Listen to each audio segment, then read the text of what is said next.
talaga, passion ko talaga yung mag-aral. Since breadwinner ako sa family, I decided aside, hindi ako nag-graduate ng college. So, nagtrabaho muna ako. And noong pandemic, yun nga, kumuha ko ng certificate courses like neuroscience, Harvard Online. And then, yung nabigyan ako ng opportunity ng Star Magic na maging scholar sa Enderon. So, tinanggap ko yun dahil madami kaming nag-audition, siguro mga 30 kami nagpasa ng first day. So, isa ako sa napili. So, I'm just very grateful dahil aside from this advocacy nga sa education, actually, I am living my purpose talaga. Nag-aaral talaga ako full-time as a student. So, multimedia arts naman ngayon and very inclined with my work. So, I'm enjoying. Every day pumapasok ako. I think malaking help siya kasi for me, ang education, wala naman ibang mag-gain kung hindi tayo. So, it's always a winning process.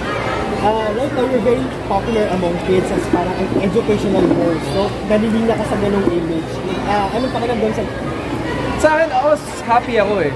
Kasi even nung high school ako, ako din yung parang naging deputy representative namin dun sa school ko, sa Montessori before.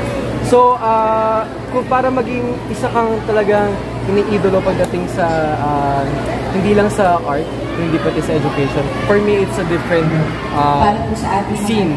And mas nakakamangha siya kasi ang mga ino-offer naman ng mga celebrities and artists, hindi lang naman yung music acting, kung hindi of course madaming matatalinong mga artista. Kung kina-consider nila ako, grateful ako. Okay, ano pakiramdam mo, yung tahanan mo na Knowledge Channel is bringing another parang Filipino na animation series yan. Itong General Team. I think it's a fun way for kids to learn. Kasi syempre, paulit-ulit na cycle na lang yun eh. Nag-aaral, manonood ng mga, alam mo yun, yung mga typical na mga educational shows. Pero, para gawin na anime, tas pusa yung bida, kung saan na naman natin na talaga, everybody loves cat videos. So, para i-incorporate siya as the main character, for sure, madaming mga bata, parang ito pa lang, na-excite at gustong makasama at maalagaan si General Team. So I'm happy na may ganitong initiative. Okay, right now, we'll entertain questions from other friends from the media. Maliban sa ABS-CBN, we have yung mga mainstream media, Manila Bulletin, Abante, Bandera. Ayan, so questions. Marlo, anong mga projects mo? Ngayon, I just finished recording my album. Okay. So ako yung nagsulat nito and ako din yung kakanta, for sure. It's under Star Music. So madami kayong dapat abangan dahil ang musician ko dito and producer, siya din yung gumawa ng isa sa part ng ere. Okay. So, magiging bago yung musical ko na direction ngayon. Hindi na ako yung tipong... kasi so, ang core... ang core ko naman talaga, hindi talaga ako balik. So, syempre dahil yun yung uso, lalo ng mga panahon na yun. Yung una kong album medyo na-incline sa pop ballad na may country. So, ito talaga yung ako talaga as a musician. So, pop leaning on to blues, alternative, something like that. As an actor? Ha?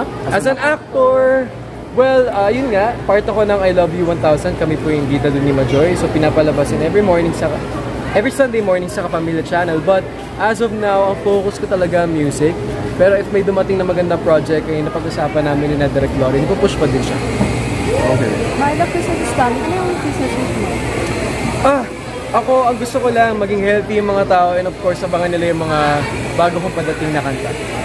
Any plans ka on what you want to achieve this 2024? So, aside from my studies, syempre gusto ko din maging maka-crossover sa ibang bansa. So, I think kasi yung music ko, hindi siya for local lang. I mean, global siya. Kaya talaga yung gusto ko na maging reach niya, na mas madaming tao makarelate at mag-enjoy din sa kanta. How would you describe this year, the year 2023? Sa akin, surprising siya. Kasi tulad nga, nagbalik school ako, hindi ko inaakala na mag-aaral pa ulit ako on the side sa pagiging actor, singer ko. No? Madaming challenges, of course, pero syempre, mas madaming blessings. So. Nabanggit mo yung challenge, no? I hope you don't mind. Kasi parang nagkaroon ka ng issue a few months ago. Okay. So, kumusta na yun? Sa akin, alam mo, sumagot naman ako agad eh. Sabi ko naman, hindi naman totoo. So, meron naman mga legal talaga kami na plan of action. Ka na? Ang sabi namin ng Star Magic, kailangan mo ng pag-isipan mabuti. Kasi syempre, may effort din sa side ko yun, di ba? Kung...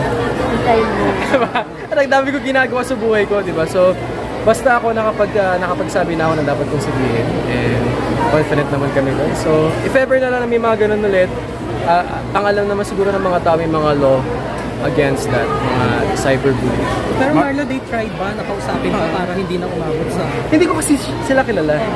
Wala talaga akong idea. Hindi sila na... Wala talagang kahit anong reaching out, walang kahit ano. Ano talaga siya, para bang ano? Oh, para pa may, parang troll farm or any... Kasi wala kang idea kung saan.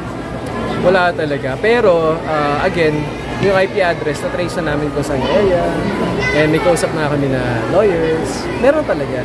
Kasi may tumulong sa akin na Kong and Mayor at that time. So, balak talaga namin na i-push yung legal actions. Kung talagang...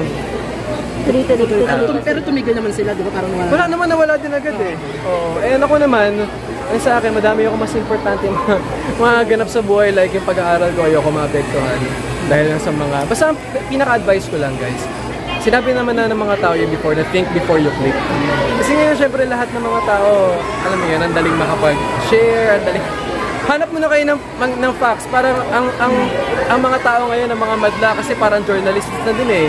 So kayo, gawin niyo yung part nyo na maghanap ng mga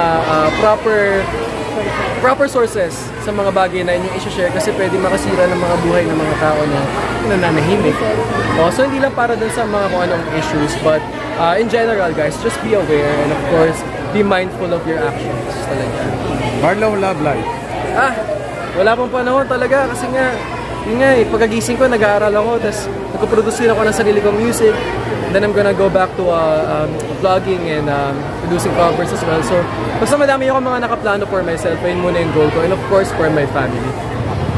Sa showbiz world, paano mo ma-maintain yung authenticity mo?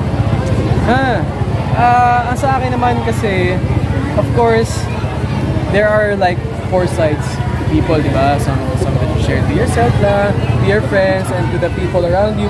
Basta naman, hindi naman kailangan na ma-all out ka, even yung privacy mo na makita ng lahat ng tao. But the way ka makitungo, ang number one na pagiging authentic is how you really treat the people around you. So ako, I keep that by just being respectful and being grateful sa mga tao na nakakasama ko. And of course, friendship na may offer. Kung magkakaroon ka ng personal assistant na fictional character, sino yon? Sino nasa isip mo? Mahilig kasi ako sa cat. So sakto-sakto tong event na to. So General Luna. Bukod sa napaka-cute, matalino, may pagmamahal sa mga tao, and of course gusto ng pagbabago. So I would love General Luna. Thank you. Thank you.